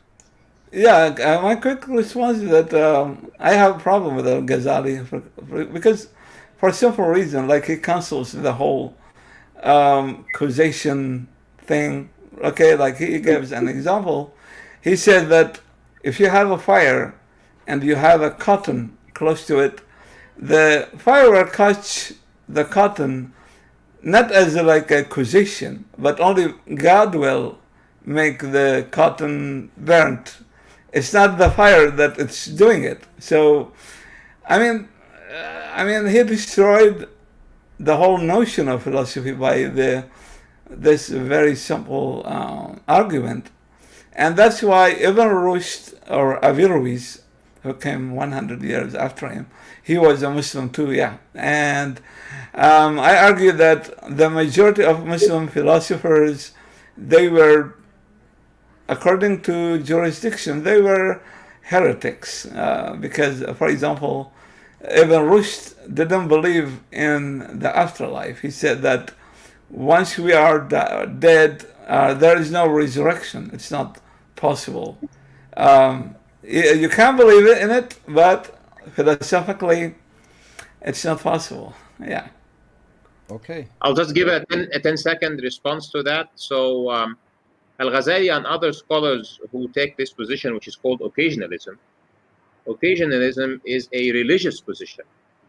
It does not affect their philosophy. So they accept causation, but what they're saying is that causation is apparent. God will take the actions that will always make causes cause effects, but the real actor is him. But in terms of their philosophy, they accept causation. So it goes back to the same worldview that I was talking about, that it is a big umbrella where God's will is moving everything. It's under his will that he gives us free will, and then he will actuate our free will or not. Once you have taken a choice, it's counted on you. He can choose to actuate it on your mind. You want to kill somebody, but you miss. Or you want to kill somebody, but you do not miss. But in both cases, you wanted to kill him, so you're a bad guy. So just so occasionalism and causation are different. Causation is a philosophical position. Occasionalism is a religious position. And his religion does not affect his philosophy. It's just I am going to tease you because you have much longer seconds than I have. At 10 seconds, but I'm sorry for that. okay. So I'm going to get back at you because I've got a question that is in 4 parts. It's a very long one, so be prepared. It's from a guy I met on Nadir Ahmed's channel. I don't know if all of you are familiar with him, but something good can come I from... never heard of him. No, please send me the link to his channel. You haven't heard of him? No. There's a reason that for the empty screen we have a lamp. I think Mubarak will remember that. I do remember, but And he's I like to select the memories. He's incredibly mad that Ahmed no, he was replaced by Ahmed on Ra's show, and I told him that wasn't the case, but he's still mad. He still thinks so. He's just jealous because he got replaced by a younger, more handsome person. Okay. I wouldn't say, but anyway. Okay, I'll ask the question. It's a really long one. Okay, so was Allah created by another being? If not, did Allah form by natural processes? If not, did Allah exist since forever? If yes, could Allah remember the oldest thought he had? If yes, could he go back infinitely in time, in a finite amount of time, in order to find the oldest thought he can remember? If yes, would that oldest remembered thought be his first thought? If not, how can Allah be all-powerful and all-knowing? Okay, and lastly, or how could he have existed since forever? I hope you can remember all of this. I mean, it's tricky. If you want me to, hold on. I'll put it in the private chat, so you can read through it, because it is a pretty long question with a lot of possibilities. So that was from Zargos Oskan. Okay, so let's say this. Was Allah created by another being? The answer is no. If not, did Allah form by natural processes? The answer is no. If not, did Allah exist since forever? The answer is also no. Forever means nothing to God. So forever is an aspect of time, and time is a created thing. So God created time. In one of the hadith Qudsi, God says, يُؤْذِينِ ابْنِ آدَمْ يَسُبُّ الدَّهْرَ وَأَنَا الدَّهْرُ أُقَلِّبُ لَيْلَهُ وَنَهَارَهُ. So it is as if he is saying that he is time in sense of he creates time. If you create something, you cannot be bound by it. So let's go back to the matrix parable. If I am creating this complete world on a computer, the AIs in the computer cannot wonder, where am I in their world? Their whole sense of time and place is relevant to their world. Their sense of time is completely imaginary because it depends on a computer clock that has a specific frequency. So if they ask, where on the server am I? Where is the user on the server? The answer is the user is nowhere on the server, which is equal to he is everywhere on the server. But the right answer is the user is nowhere on the server. So where is God in terms of time and space? God is nowhere in terms of time and space. He is not at any specific point of time because he is outside of time, just like you are outside of the time and space of the intelligent agents in a computer simulation. Let's say that this simulation, you choose to pause it for 1 year and then go back and restore it and continue running it. For the persons in the simulation, no time at all has passed since you paused it. If you run it faster, they just feel the time is the same because for them, events are happening in the same causal order. If you extend or reduce the amount of space they have on the server, the size of their universe or their world, to the user that is outside of this system, the amount of space that is available to him is the same because space to them is completely different than space to him. If the user is the computer itself, the computer for them is everywhere and the computer is forever.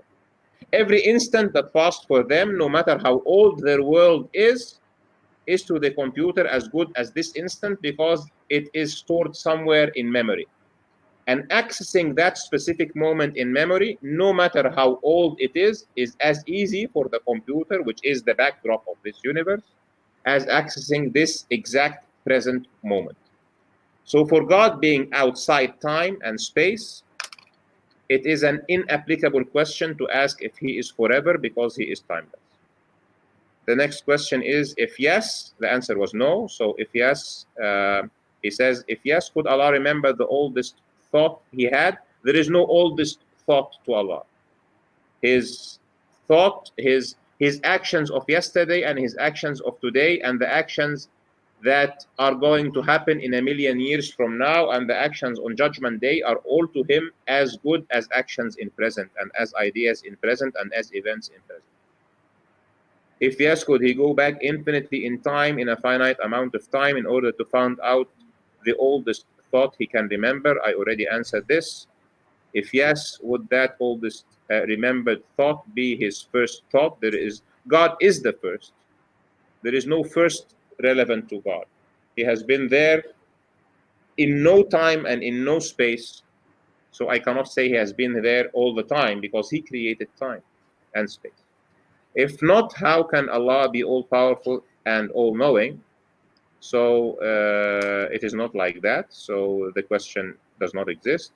Or how could he have existed since forever? There is no forever for him because there is no time. He is time itself. He is outside time and he created time. So I think I have answered all questions. So you might as well like to look at Truth 4 on my it's a 6 or 7 minute thing on my channel. If you want, Ahmed, shoot me the link in the private chat here so I can add it to the description if people will, the videos that you mentioned. If you have a direct link, we can put that in the description and people can hop over to your channel. All right. Okay. Sohel, you wanna have a quick response? yeah, I mean, the way Ahmed showed us, it seems that we are rats in a lab, and the doctor who doing the test, he decides which rat dies, which rat will recreate. Okay, I mean that's my answer. I mean I don't see in this universe with such a God, except that we are rats. Yeah, we're like testing rats, nothing more.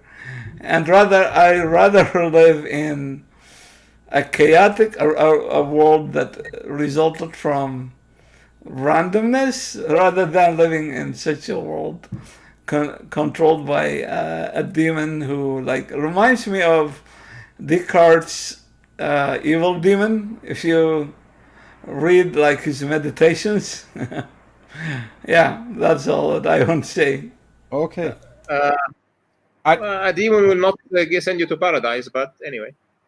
I want to wrap it up because we've just passed 2 hours. But there's one question I do want to ask because that's one that I'm actually curious about myself. It's the last one I'm going to take. It's from Iron Charioteer. He said, "Ask Ahmed, how is Islam practical in today's society?" I think that's a good question. Yeah, Islam is I'm living with Islam as much as I can. It is extremely practical in today's society if you accept that today's society is in itself a test. So let me tell you this, I do not accept usury, for example. Okay? So I have to make a compromise. When I put my money in the bank, I do not take interest. Okay? And let me also tell you this. I don't like insurance. I don't insure my car. So somebody will pay insurance for his whole life and will drive safely, and the insurance company has made a fortune out of him. Okay? And somebody does not pay insurance and he accepts an accident, and he looks at what he's doing as part of his religion. So either he doesn't take the accident or the accident happens. He's patient, he thanks God for it, and he fixes his car. I choose to put a good amount of my time to come into this conversation. Some other people might, like to spend it watching a match. I am happy doing this. So what counts at the end of the day is whether what you are doing brings you happiness or not. Because let's say you take interest or you don't, you make insurance or you don't, you drink wine or you don't.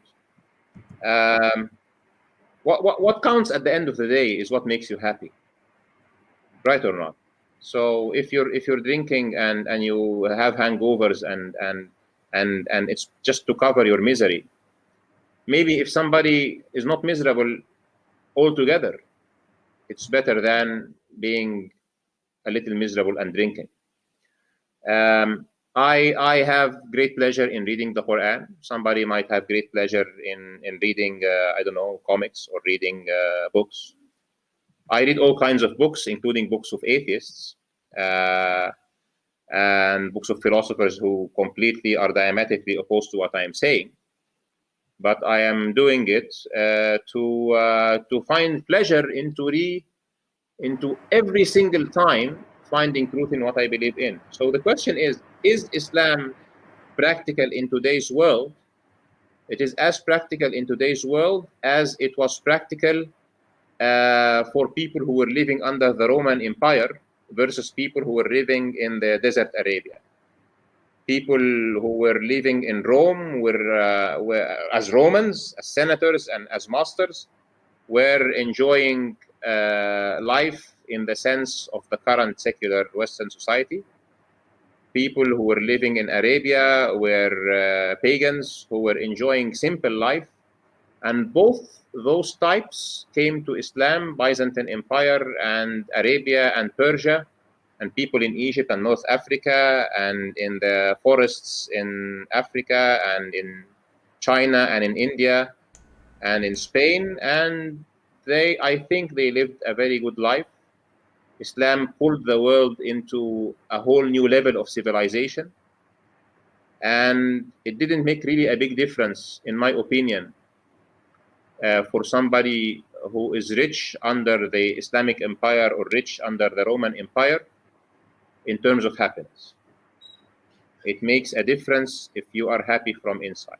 I know people who are materially miserable, but internally as happy as a person can be because they understand that it is part of their test and they are grateful to God and they pray. And you would seek one of those people to sit at his feet and look to his face and try to absorb some of the happiness that is emanating from him. This is the difference. If practicality is a matter of enjoying life, I would not hesitate to say that Islam is very practical. If practicality is a matter of going with the flow, then you will have hard time. If it's about going with the flow. But good people do not go with the flow, because the flow will take you to bad places. This is my comment. Okay. Sohel, quick response? Well, I think the final thing should be for Ahmed because I started the show. So Yeah, no, but Ahmed got the last question. I don't know if you want to respond okay, to that. yeah, okay. I would say that I don't think Islam is practical in modern times, especially the Islam which is I see in the Middle East. The only Islam I think is could be like okay with civilization is the Ismaili faith, for example, or the Sufis.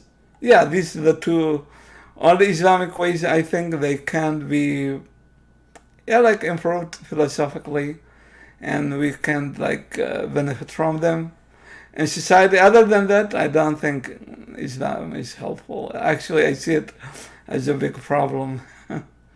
Thank you. Okay. So, yeah, I want to wrap it up. Mubarak, we didn't have a lot to do like last time. I know. I love it. I love just listening to Sohel and Ahmed. Just give them the ball and they just take it and run with it. You know, they're just so great to listen to. Thank you, Mubarak. What I do want to say, because I watch other YouTube channels as well. I'm really happy the way these conversations are going, because I've seen much worse on other channels, and I do want to thank both of you for keeping it this way. It's a pleasure to have you on the channel, and so if Pleasure to me too. Thank you. Either of you come up with another topic, please feel free to email me and we'll set up another one. I want to thank both of you for your time and your preparation, even though both of you had little time to prepare this time. I think people might not even have noticed that you didn't have time to prepare, because I think both came with a good opening statement. So yeah, great conversation. Mubarak, thank you for helping out on the channel. Thank you, Peter. Thank you, Mubarak. Thank you, Peter. Yeah. It's always a pleasure to have you here. And I do want to say I want to have Ahmed come on our other show as well, Beyond Beliefs, where we ask about the person, not the religion. So if you're up for that, Ahmed, I'll be more than happy to set that up as well. Let's do it. Okay. Well, I want to Send me the details. I want to thank the people in the chat for the good questions, and I'll take us out, and we'll see you all on the next show. Bye, everyone. Thank you.